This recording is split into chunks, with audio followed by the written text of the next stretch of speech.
Feliz sábado para todos os nossos amigos, familiares e todos aqueles que hão de ouvir esta conversa. Hoje, 23 de agosto de 2024. Nesta conversa do pôr do sol, nós vamos falar a respeito de verdadeiro arrependimento. O arrependimento, pode alguém pensar que todo arrependimento é verdadeiro? Não. Existe o verdadeiro arrependimento, existe um arrependimento que não tem a validade primeira. Como um homem pecador torna-se justo diante de Deus, se o pecado é contra Deus e nós nos tornamos pecadores, através da desobediência dos nossos pais, que foram transmitidos e herdados e feitos também por nós? Muitas vezes falamos do pecado de Adão e Eva, mas se nós tivéssemos, como somos, testados, nós procuraremos servir a Deus de uma maneira ímpar, como Ele merece. Então, quando a gente busca ali algo para termos o arrependimento verdadeiro, a gente vai primeiro a João 14,6. Em João 14,6 é a base do arrependimento e a quem nós devemos procurar para entregar o nosso arrependimento. Lá diz assim: respondeu-lhes Jesus: eu sou o caminho, a verdade e a vida, e ninguém vem ao Pai senão por mim. Que extraordinário! Jesus é o caminho, então eu devo seguir por esse caminho. Ele é a verdade, sigo a verdade. E Ele é a vida. Se eu quero vida, porque o pecado me deu morte, eu preciso buscar a Jesus. E Ele dá todo o segredo de nós buscarmos a redenção. Então, vamos agora continuar.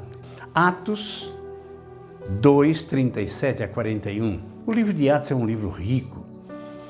Foi o que aconteceu depois da descida do Espírito Santo, que os apóstolos começaram a pregar, a ensinar e a se dividirem pelo mundo, pregando aquilo que eles receberam de Cristo. E lá, em Atos 2, 37 a 41, diz assim: ouvindo eles estas coisas, compungiu-lhes o coração e perguntaram a Pedro e aos demais apóstolos: que faremos, irmãos? Diante de tudo aquilo, diante da malignidade do pecado, diante de toda ofensa feita ao Deus verdadeiro, que fazer então?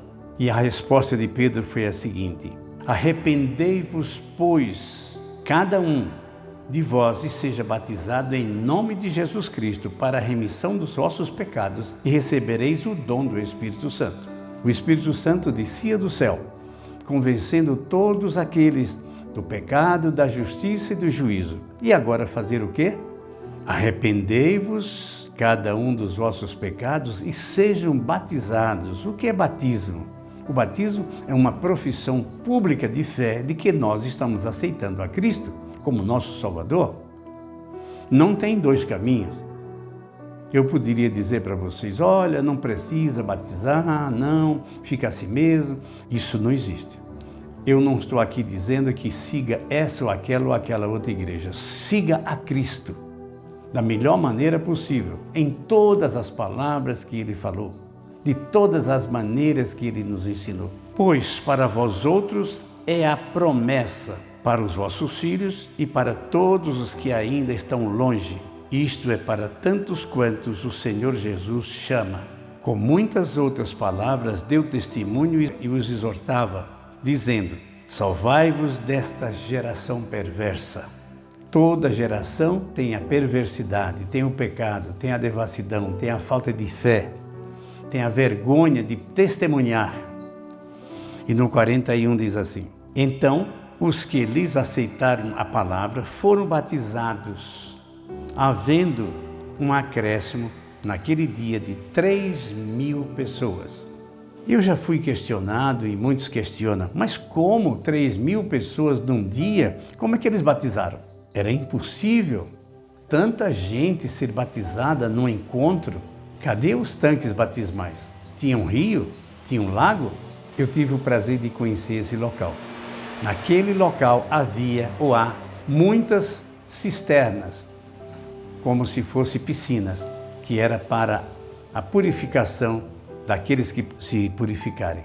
Então ali havia dezenas de tanques batismais ou de lugares com água, aonde os apóstolos, que eram 11, batizavam todos aqueles que iam se convertendo. Eu também creio, eu quero ser batizado, e eles foram batizados pelo menos 3.000 num só dia.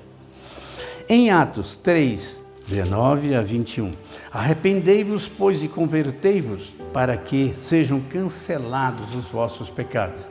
É-nos dito que, quando uma pessoa se arrepende, Jesus toma os seus pecados e coloca no fundo do mar.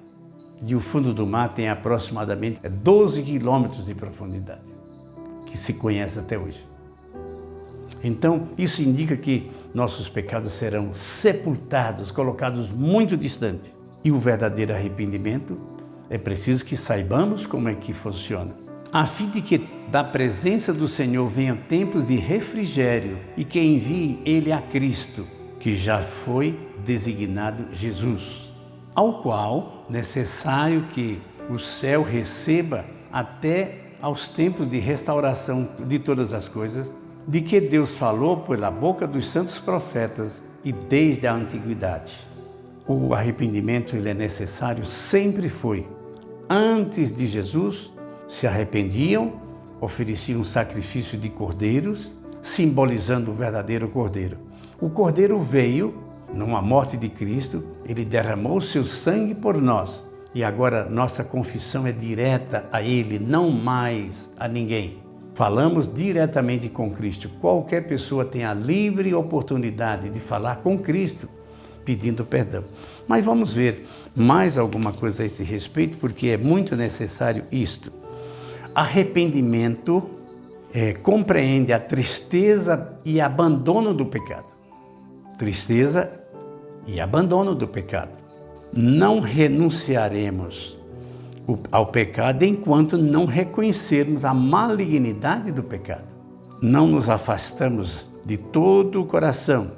Então não haverá em nós uma mudança real de vida. É preciso que haja uma mudança real, e para isso temos que entender o que é pecado. Muitos não compreendemos a natureza do pecado e o arrependimento. Muitos podem se arrepender por medo das consequências do pecado. E o pecado traz consequências, porque todo erro traz uma consequência. Toda boa obra traz uma consequência. Mas a ofensa do pecado não é a nós, nem apenas o nosso semelhante. O pecado cometido diretamente contra o Pai, contra Jesus. Vocês já perceberam que alguns dos mandamentos falam a respeito do próximo? Honra teu pai e tua mãe, não mate, não adultere, não roube, não levante falso testemunho, não cobiça as coisas dos outros. Mas a verdade é que nos 4 primeiros é diretamente a Deus. O nosso próximo não toma nem conhecimento. O primeiro mandamento é ter um só Deus verdadeiro, Criador de todas as coisas.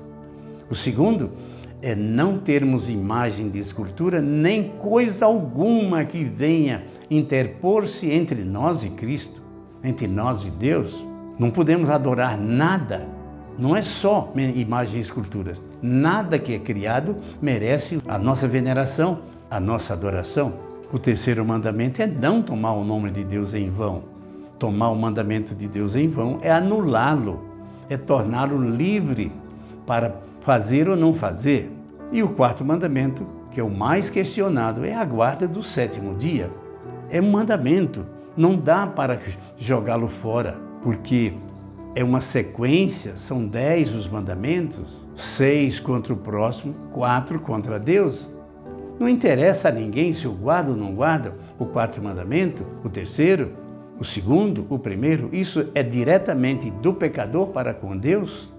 Pensem nisso, meus prezados, e nós vamos ter então a consciência daquilo que é ofensa ao Deus verdadeiro. Davi, um homem segundo o coração de Deus, mas dele pecou muito. O pecado de Davi foi muito grande. Ele não só adulterou, como mandou matar o marido daquela mulher com quem ele adultera, mas ele se arrependeu verdadeiramente porque ele se arrependeu de ter ofendido a Deus. O pecado é a ofensa a Deus, Criador e Redentor. Outros mais. A Bíblia tem muitos, graças a Deus mesmo, que se arrependeram verdadeiramente. E nós precisamos ver isto. O pecado é uma ofensa a Deus. Nós temos que pedir perdão se nós ofendemos alguém e pedir perdão, sobretudo, a Deus porque ofendemos a Ele. Esse é o verdadeiro arrependimento. Não é medo das consequências do pecado, elas virão. Mas quando você pede o perdão por ter ofendido ao Deus Criador, então aí você vai receber o verdadeiro perdão. Deus nos abençoe ricamente e que medite sobre isso, leiam essas passagens para entendermos melhor. Vamos orar. Eterno Pai, estamos aqui agradecidos porque o Senhor é bom e misericordioso. Pai Santo, dá-nos um verdadeiro arrependimento de termos ofendido a Deus e também muitas vezes ao próximo. Mas sobretudo, Pai Santo, tire de nós o opróbrio da natureza do pecado, que é ofensa àquele que nunca pecou, é aquele que nos fez e nos redimiu. Nós te pedimos isso em nome de Jesus. Amém. Um feliz sábado para todos vocês.